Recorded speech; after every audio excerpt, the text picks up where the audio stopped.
There are moments in life when everything around you feels still, but your heart is racing. It's carrying the weight of 1,000 unanswered questions. Love should feel like a warm embrace, shouldn't it? A place where you feel safe, cherished, and understood. But what happens when that love begins to feel more like a storm? What do you do when holding on to someone no longer feels like home? I get it. The hardest thing to admit is that sometimes it's time to let go. Letting go isn't about giving up on love. It's about realizing that your journey together has come to an end. And that's okay. It's one of the most painful things you'll ever experience, but also one of the most freeing. The truth is, love shouldn't weigh you down. It should lift you up. So today, let's talk about the 3 most powerful signs, the 3 signs you need to listen to, that it's time to let her go. Not because you don't care, but because in letting go, you give each other the freedom to find the kind of love that's meant to be. And I promise you, that love is worth the wait. Number 1. The mirror is cracked, but you keep trying to fix it. When you find yourself staring at the mirror, desperately trying to fix something that's beyond repair, you're not just holding on to a relationship, you're holding on to the idea of what it could have been. The image you see is distorted, not because the person standing in front of you has changed, but because you've altered your perception.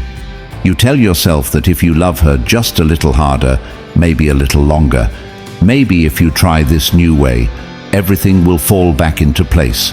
But deep down, you know that the cracks are only getting bigger, not smaller. At first, you might see a small chip here or there, maybe a change in how she reacts to your texts, how she no longer laughs at the jokes that used to make her smile, or how she's distant when you try to talk about the future. It's subtle, but it's there. But you brush it off, thinking it's just a phase, just a rough patch. You believe that if you work hard enough, she'll come back to you the way she used to be.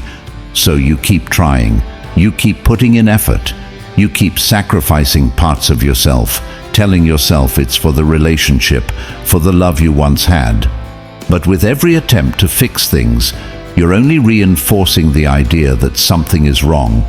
You're constantly looking for the perfect solution, trying to find the one thing that will make everything okay again.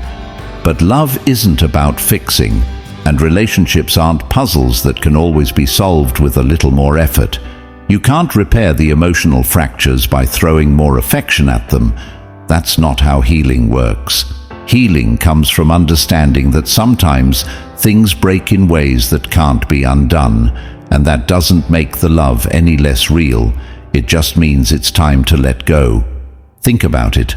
When the cracks are deep enough, no amount of effort will restore the reflection you once had. The person you're trying to fix may not even be the person you're trying to hold on to anymore.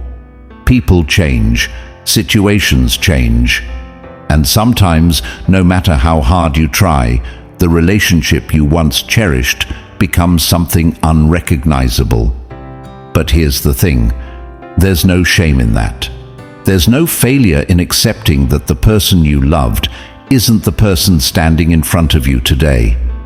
The real failure is in pretending that everything is fine when your heart knows the truth. The cracks are too deep to fix, and sometimes the best way to honor the love you shared is to let it go.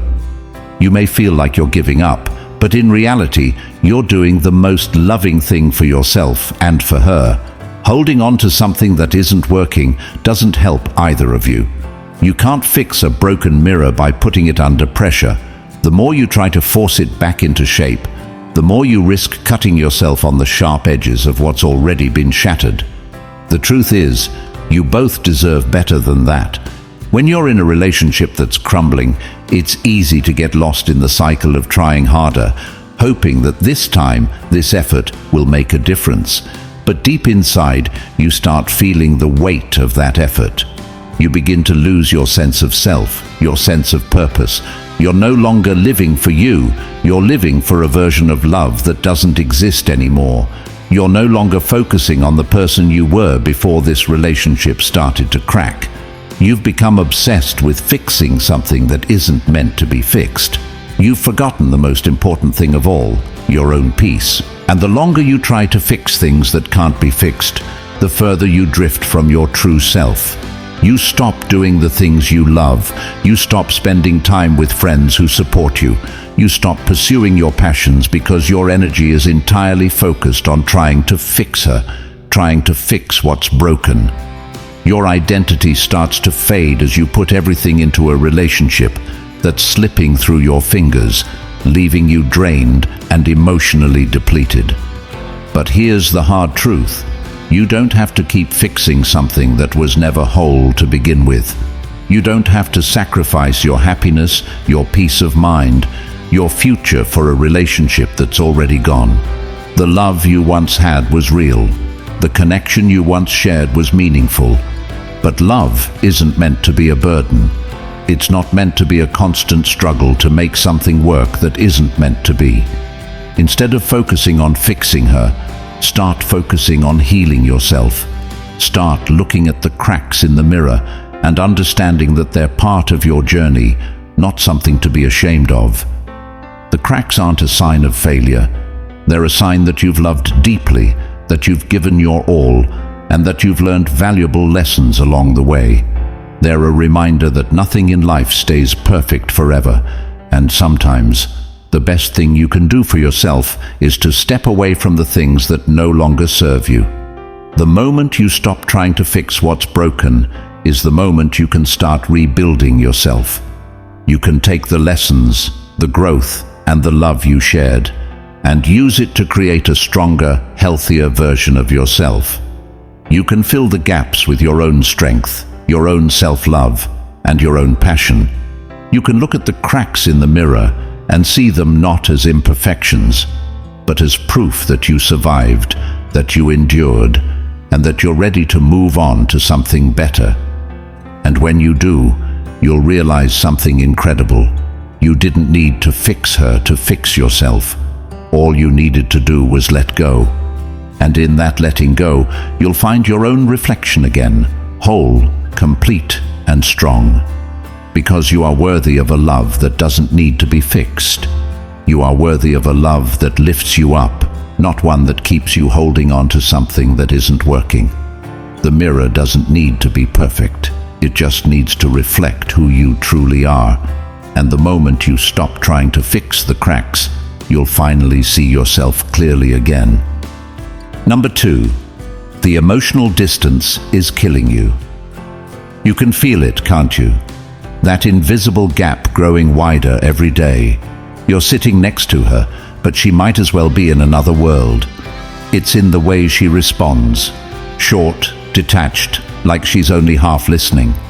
It's in the way she looks at you, empty, distracted, as if she's already somewhere else in her mind.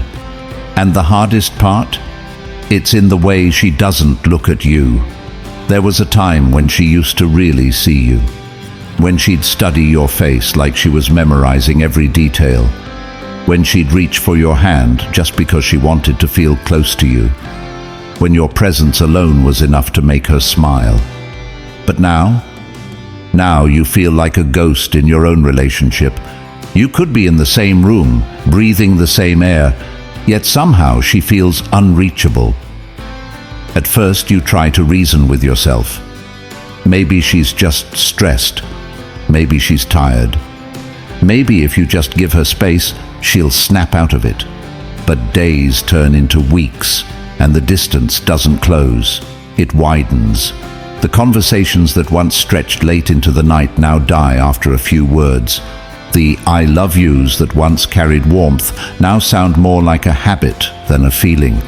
And you realize you're the only one still trying, and that's what hurts the most.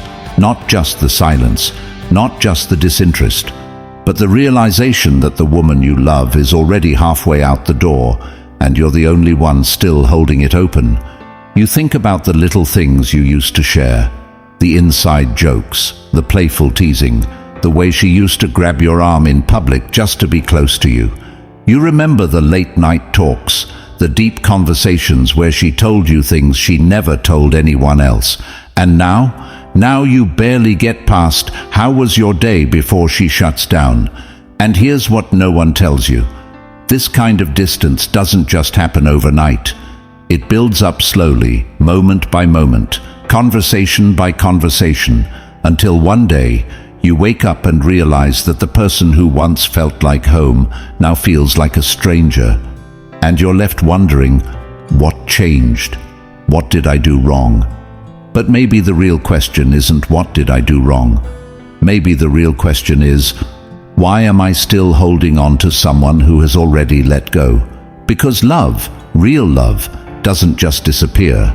It doesn't turn cold without a reason. And if you're the only one trying to bridge the distance, the only one fighting to keep the connection alive, then you have to ask yourself, am I in love, or am I just afraid of letting go? That's the hardest part, isn't it? Letting go. Because deep down, you don't want to believe that this is the end. You don't want to admit that she's already checked out. You hold on to the good memories, to the version of her that loved you the way you deserve to be loved. And you keep telling yourself, maybe if I try harder, maybe if I just wait a little longer. But here's the truth. Love isn't something you have to beg for. Love isn't supposed to make you feel like you're chasing someone who doesn't want to be caught. The moment you have to start convincing someone to care, to try, to stay, you've already lost them. And I know, it's painful. Walking away from someone you love when you still have hope is one of the hardest things you'll ever do. But you have to ask yourself, how much longer am I willing to break my own heart, waiting for her to love me again? Because if the emotional distance is killing you now, imagine what it will do to you 6 months from now, a year from now, if she's already slipping away, if she's already making you feel like you're alone in this relationship. Then you owe it to yourself to stop waiting for the moment when she finally sees you again. Because the truth is, she already sees you. She just doesn't feel the same anymore, and you can't spend your life trying to convince someone to love you the way they used to. So ask yourself, do I want to keep holding on to a love that's slipping through my fingers? Or do I want to open my hands and make room for something real? Number 3, you're sacrificing your peace for chaos. Let's get real for a second. If you're constantly feeling drained, constantly feeling like you have to defend yourself, constantly feeling like you're walking on eggshells, ask yourself, is this really love? Because a relationship should never feel like an emotional battlefield. If every conversation turns into a fight, if every disagreement feels like a war, if you're always the one apologizing just to keep the peace, then you're not in a relationship, you're in a cycle of self-destruction. And here's the part that most men don't want to admit. You're allowing it. You're allowing your peace to be stolen day by day, argument by argument, until you don't even recognize yourself anymore. You weren't always like this. You used to be confident. You used to be sure of yourself. You used to wake up with purpose, with energy, with drive. But now you're exhausted. Now you hesitate before you speak, afraid that one wrong word will set her off. Now you find yourself making excuses for her behavior, telling yourself, she's just stressed. She's just going through something. She doesn't mean it. But if she always has an excuse to treat you poorly, then it's not an excuse. It's a pattern. And patterns don't change unless you change. The harsh reality is, some women thrive on chaos. They don't know how to function without drama. And if you're with a woman like that, then guess what? You will never have peace. Because the moment things start feeling too calm, too stable, too healthy, she will create a problem. She will start an argument out of nowhere. She will twist your words, bring up old mistakes, accuse you of things you never did, just to get a reaction out of you. Because to her, peace is boring. And if you stay, if you keep engaging, if you keep fighting, then you are giving her exactly what she wants. But let me ask you this. What do you want? Because if you're always sacrificing your mental and emotional health just to keep her happy, then you're telling yourself that her happiness matters more than yours. And that is a dangerous place to be. That's how you lose yourself. That's how you wake up one day, look in the mirror, and realize you don't even recognize the man staring back at you. And I get it. Walking away isn't easy, especially if you've invested years into this relationship, especially if you still love her.